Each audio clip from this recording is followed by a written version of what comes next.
জেলা প্রশাসকদের সততা ও নিষ্ঠার সঙ্গে দায়িত্ব পালনের নির্দেশ প্রধানমন্ত্রী। দুর্নীতির সাথে আপোষ নয়, ডিসি সম্মেলনের উদ্বোধন। সিলেটের দক্ষিণ সুরমায় ট্রাক পিকআপের মুখোমুখি সংঘর্ষে ৮ জন নিহত, সবাই নির্মাণ শ্রমিক, জানিয়েছে পুলিশ। গণমাধ্যম শক্তিশালী গণতন্ত্রের ভিত্তি, বলেছেন তথ্য সম্প্রচার মন্ত্রী। বিশ্ব মুক্ত গণমাধ্যম দিবসের শোভাযাত্রার উদ্বোধন। দেখছিলেন ক্রাউন সিমেন্ট সংবাদ শিরোনাম, এবার বিস্তারিত। আইন কানুনের জটিলতাকে অজুহাত হিসেবে না দেখিয়ে জনকল্যাণের দ্রুততার সাথে জনগণের স্বার্থে কাজ করতে জনপ্রশাসনকে নির্দেশ দিয়ে প্রধানমন্ত্রী তারেক রহমান বলেছেন, প্রশাসনিক কার্যকারিতা ও জবাবদিহিতা নিশ্চিত করতে সরকার দৃঢ় প্রতিজ্ঞ। রবিবার সকালে 4 দিনব্যাপী জেলা প্রশাসক সম্মেলনের উদ্বোধনী বক্তব্যে এমন মন্তব্য করেন তিনি। প্রধানমন্ত্রী বলেন, নিত্যপণ্যের দাম নিয়ন্ত্রণ এবং আইন শৃঙ্খলা পরিস্থিতি নিয়ন্ত্রণে জেলা প্রশাসকদের কার্যকর ভূমিকা পালন করতে হবে। তারেক রহমান বলেন, সিন্ডিকেটের বিরুদ্ধে কঠোর ব্যবস্থা নিতে হবে। সরকারি সেবা পেতে গিয়ে সাধারণ মানুষ যাতে ভোগান্তির শিকার না হয় সে বিষয়ে জেলা প্রশাসকদের নজরদারি বাড়াতে হবে। এবারে ডিসি সম্মেলনে মোট 34টি অধিবেশন থাকছে। এই অধিবেশনগুলোতে আলোচনার জন্য জেলা প্রশাসকদের দেয়া প্রস্তাব থেকে বাছাই করা 498টি প্রস্তাব নিয়ে আলোচনার পর প্রয়োজনীয় দিক নির্দেশনা দেবেন সরকারের নীতি নির্ধারকরা। সবচেয়ে বেশি প্রস্তাব রয়েছে স্বাস্থ্য খাত নিয়ে। সম্মেলনে ভূমি ব্যবস্থাপনা, আইন শৃঙ্খলা, স্থানীয় সরকার ও দুর্যোগ ব্যবস্থাপনা গুরুত্ব পাচ্ছে। সম্মেলনে নির্ধারিত অধিবেশন ছাড়াও রাষ্ট্রপতি, স্পিকার ও প্রধান বিচারপতির সঙ্গে সাক্ষাৎ করবেন জেলা প্রশাসকরা। পদক্ষেপের বাস্তবায়ন কাজ শুরু করেছে সরকার। ইতিমধ্যে একটি নীতিমালার ভিত্তিতে জনপ্রশাসন অর্থাৎ আপনাদের মাধ্যমেই কৃষক কার্ড, ফ্যামিলি কার্ড, স্পোর্টসের যে বিষয়টি সহ দেশে ইমাম, মুয়াজ্জিম এবং অন্যান্য ধর্মীয় গুরুদেরকেও প্রতি মাসে আমরা সম্মানের যে ব্যবস্থা করেছি সেই কার্যক্রমগুলি শুরু হয়েছে, যা শুরু করেছি আমরা আপনাদের মাধ্যমে। দলমত নির্বিশেষে রাষ্ট্র ও সমাজের প্রত্যেকটা মানুষকে রাষ্ট্রীয় সামাজিক নিরাপত্তা বেষ্টনীর মধ্যে নিয়ে আসাই হচ্ছে আমাদের বর্তমান সরকারের লক্ষ্য। সরকারের পরিকল্পনা অনুযায়ী প্রথমে নির্ধারিত এবং নির্বাচিত প্রতিটি সেক্টরের মানুষের কাছে সরকারের গৃহীত বিভিন্ন ধরনের সহায়তা বা সহযোগিতা আপনারা দয়া করে পৌঁছে দেবেন। সিলেটের দক্ষিণ সুরমায় ট্রাক পিকআপের সংঘর্ষে 8 জন নিহত হয়েছেন। ভোর 6টার দিকে তেলিবাজার ব্রিজের পাশে ঘটনা ঘটে। পুলিশ ও স্থানীয়রা জানান, নিহতরা ডিআই পিকআপে করে নির্মাণ কাজের উদ্দেশ্যে সুনামগঞ্জ যাচ্ছিলেন। পথে বিপরীত দিক থেকে আসা একটি ট্রাকের সঙ্গে মুখোমুখি সংঘর্ষে পিকআপটি দুমড়ে মুচড়ে যায়। এতে ঘটনাস্থলেই তারা নিহত হন। সিলেট দক্ষিণ মেট্রোপলিটন পুলিশের উপপুলিশ কমিশনার মোহাম্মদ রিয়াজুল কবির নিহত হওয়ার বিষয়টি নিশ্চিত করেছেন। নিহতদের পরিচয় এখনো জানা যায়নি। দুর্ঘটনার পর কিছু সময় মহাসড়কে যান চলাচল বন্ধ থাকলেও বর্তমানে পরিস্থিতি স্বাভাবিক রয়েছে। বিশ্ব মুক্ত গণমাধ্যম দিবস আজ। এবছর দিবসটির প্রতিপাদ্য শান্তিপূর্ণ ভবিষ্যৎ গঠন, মানবাধিকার উন্নয়ন ও নিরাপত্তার জন্য সংবাদপত্রের স্বাধীনতার প্রসার। দিনটি উপলক্ষে দেয়া বাণীতে তথ্য সম্প্রচার মন্ত্রী জহিরুদ্দিন স্বপন বলেছেন, একটি আধুনিক সভ্য রাষ্ট্রের জন্য স্বাধীন ও মুক্ত গণমাধ্যম অপরিহার্য। গণতান্ত্রিক প্রক্রিয়াকে সচল রাখতে এবং রাষ্ট্রকে সঠিক পথে পরিচালিত করতে গণমাধ্যমের ভূমিকা অনস্বীকার্য বলেও উল্লেখ করেন তিনি। জবাবদিহির সংস্কৃতি প্রতিষ্ঠায় প্রধান সহযাত্রী স্বাধীন ও দায়িত্বশীল গণমাধ্যম। এই তাৎপর্যপূর্ণ প্রতিপাদ্যকে সামনে রেখে আজ বাংলাদেশ সহ বিশ্বব্যাপী বিশ্ব মুক্ত গণমাধ্যম দিবস 2026 উদযাপিত হচ্ছে।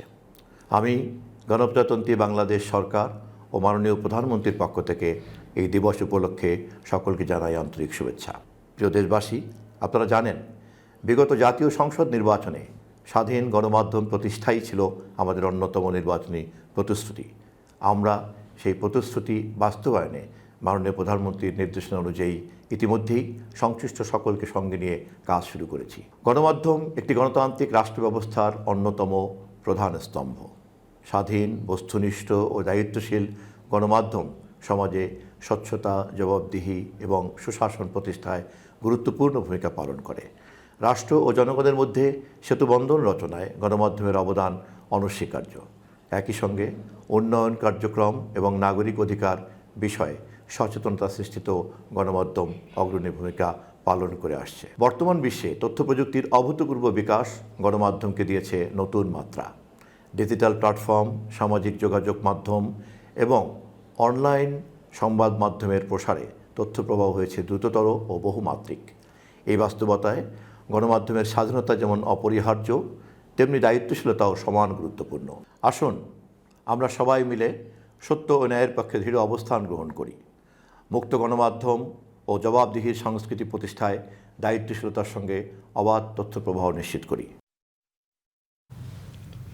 এদিকে তথ্য সম্প্রচার মন্ত্রী জহিরুদ্দিন স্বপন বলেছেন, সরকার নির্বাচনের আগে গণমাধ্যমকে যে কাঠামো গঠন করার প্রতিশ্রুতি দিয়েছিলেন সেটা বাস্তবায়নের কাজ চলছে। চিন্তা চেতনা মননে সরকার গণমাধ্যমের স্বাধীনতা নিশ্চিত করতে চায় বলে জানান তিনি। সকালে বিশ্ব মুক্ত গণমাধ্যম দিবস উপলক্ষে শোভাযাত্রার উদ্বোধন করে তিনি এসব কথা বলেন। অফিসার্স ক্লাবে শান্তির পায়রা ও বেলুন উড়িয়ে দিবসের কর্মসূচির উদ্বোধন করা হয়। পরে একটি র্যালি অফিসার্স ক্লাব থেকে বের হয়ে সার্কিট হাউস রোডের তথ্য ভবনে গিয়ে শেষ হয়। এরপর অনুষ্ঠিত হয় আলোচনা সভা। মুক্ত সাংবাদিকতা ও গণমাধ্যমের দাবিতে প্রতি বছর এই দিনে বিশ্বজুড়ে বিশ্ব মুক্ত গণমাধ্যম দিবস পালিত হয়। ত্রয়োদশ জাতীয় সংসদের সংরক্ষিত নারী আসনে নবনির্বাচিত 50 জন সংসদ সদস্য আজ শপথ নেবেন। সংসদ সচিবালয় সূত্র জানিয়েছে, আজ রাত 9টায় জাতীয় সংসদ ভবনের পূর্ব ব্লকের লেভেল 1-এ অবস্থিত শপথ কক্ষে এই অনুষ্ঠান হবে। নবনির্বাচিত সদস্যদের শপথ বাক্য পাঠ করাবেন স্পিকার হাফিজউদ্দিন আহমদ। এবারে সংসদে সংরক্ষিত নারী আসনের জন্য বিএনপি থেকে 34 জন, বাংলাদেশ জামাত ইসলামী ও তাদের জোট থেকে 13 জন মনোনীত হন। এছাড়া জাতীয় নাগরিক পার্টির মনোনীত নুসরাত তাবাসসুমের মনোনয়নপত্র প্রথমে বাতিল হলেও শনিবার বৈধ ঘোষণা করেছে হাইকোর্ট। নির্বাচন কমিশন জানিয়েছে, সংরক্ষিত নারী আসনে কোনো প্রতিদ্বন্দ্বী না থাকায় এই 50 জন প্রার্থীকে বিনা প্রতিদ্বন্দ্বিতায় নির্বাচিত ঘোষণা করা হয়েছে। আজ শপথের মধ্য দিয়ে ত্রয়োদশ জাতীয় সংসদ পূর্ণতা পেতে যাচ্ছে। দেশব্যাপী জ্বালানি তেলের তীব্র সংকটের মধ্যে সম্প্রতি একটি সুসংবাদ সাতক্ষীরার মানুষকে আশাবাদী করে তুলেছে। তেল ও বিদ্যুৎ ছাড়া চলবে প্রাইভেট কার, এমন আবিষ্কারে আলোড়ন তুলেছেন সাতক্ষীরার শেখ ফারুক হোসেন। তবে কারিগরি প্রশিক্ষণ কেন্দ্র বলছে এটি নিয়ে গবেষণার প্রয়োজন। সাতক্ষীরা প্রতিনিধি আসাদুজ্জামান আসাদের তথ্য ও ভিডিও চিত্রে বিস্তারিত। ফারুক হোসেন তার মেধা দিয়ে বিভিন্ন সময় এক এক জিনিস আবিষ্কার করে তাক লাগিয়ে দিচ্ছেন সাতক্ষীরার মানুষকে। তার আবিষ্কারের মধ্যে রয়েছে সর্বপ্রথম তুষকার, এরপর বর্জ্য পলিথিন ও প্লাস্টিক দিয়ে তৈরি পেট্রোল ও ডিজেল, এরপর পরিবেশ বান্ধব টাইগার বাইক। ফারুক হোসেন এবার আবিষ্কার করলেন কোনো তেল, বিদ্যুৎ বা গ্যাস ছাড়াই চলবে, ঘন্টায় 70 থেকে 80 কিলোমিটার গতি থাকবে গাড়ির। তার এই সাফল্যে খুশি স্থানীয়রা।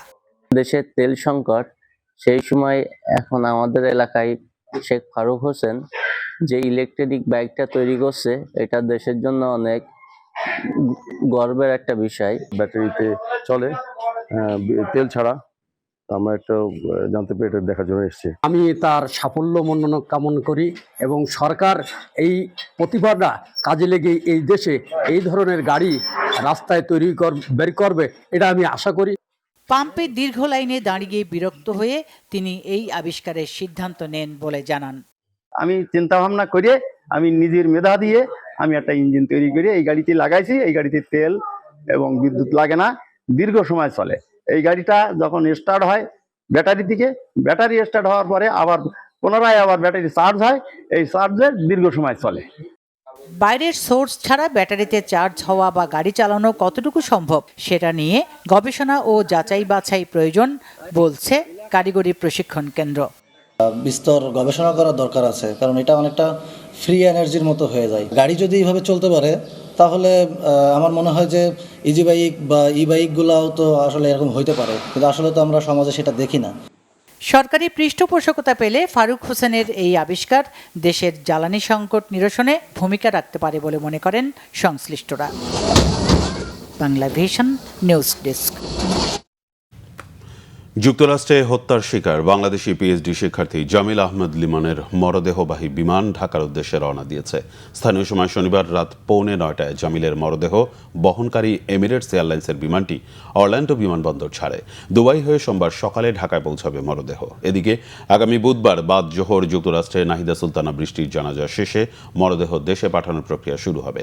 ওয়াশিংটনে বাংলাদেশ দূতাবাসের প্রেস মিনিস্টার গোলাম মুর্তজা জানিয়েছেন, পরিবারের পক্ষ থেকে নাহিদা সুলতানা বৃষ্টির মরদেহ দ্রুত বাংলাদেশে পাঠাতে প্রয়োজনীয় ব্যবস্থা নেওয়ার অনুরোধ জানানো হয়েছিল।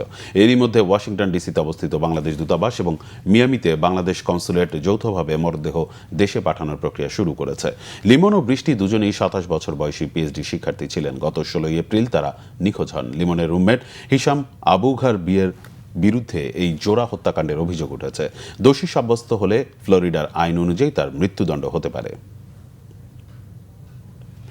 আন্তর্জাতিক স্থায়ী শান্তি প্রতিষ্ঠার উদ্দেশ্যে ইরানের দেয়া 14 দফা প্রস্তাব পর্যালোচনার আশ্বাস দিয়েছেন মার্কিন প্রেসিডেন্ট ডোনাল্ড ট্রাম্প। তবে ইরান কোনো দুর্ব্যবহার করলে আবারও সামরিক অভিযান শুরু করার হুঁশিয়ারিও দিয়েছেন। এদিকে যুক্তরাষ্ট্রের সাথে আবারও সামরিক লড়াইয়ে নামতে প্রস্তুত বলে জানিয়েছে ইরানের ইসলামী বিপ্লবী বাহিনী। নতুন শান্তি পরিকল্পনায় ভবিষ্যতে কোনো প্রকার সামরিক আগ্রাসন না চালানোর নিশ্চয়তা, ইরানের সীমান্তবর্তী এলাকাগুলো থেকে মার্কিন বাহিনী প্রত্যাহার, হরমুজ প্রণালী থেকে নিষেধাজ্ঞা তুলে নেওয়া সহ বেশ কিছু কঠোর শর্ত জুড়ে দিয়েছে ইরান। শুধু সাময়িক যুদ্ধবিরতি নয়, বরং সংকটের স্থায়ী সমাধানই ইরানের মূল লক্ষ্য বলে জানিয়েছে দেশটির আধা সরকারি বার্তা সংস্থা তাসনিম নিউজ। তবে ইরানের দেয়া নতুন প্রস্তাবগুলো নিয়ে আলোচনার প্রতিশ্রুতি দিলেও কোনো চুক্তিতে পৌঁছানো সম্ভব হবে না বলেও আশঙ্কা প্রকাশ করেছেন ট্রাম্প। নতুন করে হামলা শুরুর ইঙ্গিতও দিয়েছেন। এদিকে যুক্তরাষ্ট্র কখনোই শান্তি প্রতিষ্ঠায় প্রতিশ্রুতিবদ্ধ নয় অভিযোগ করে আবারও যুদ্ধ শুরু হলে তার কড়া জবাব দিতে প্রস্তুতির কথা জানিয়েছে ইরানের বিপ্লবী বাহিনী IRGC। এই ছিল এখনকার মতো। পরের সংবাদ দুপুর 2টায়। এর আগে একটা রয়েছে নিউজ টপ 10 দেখার আমন্ত্রণ রইল। এছাড়া বাংলাভিশন সংবাদ ও সংবাদ সংশ্লিষ্ট অনুষ্ঠান দেখতে ভিজিট করুন www.bvnews24.com ও facebook.com/banglavisionnews এবং সাবস্ক্রাইব করুন youtube.com/banglavisionnews। ধন্যবাদ।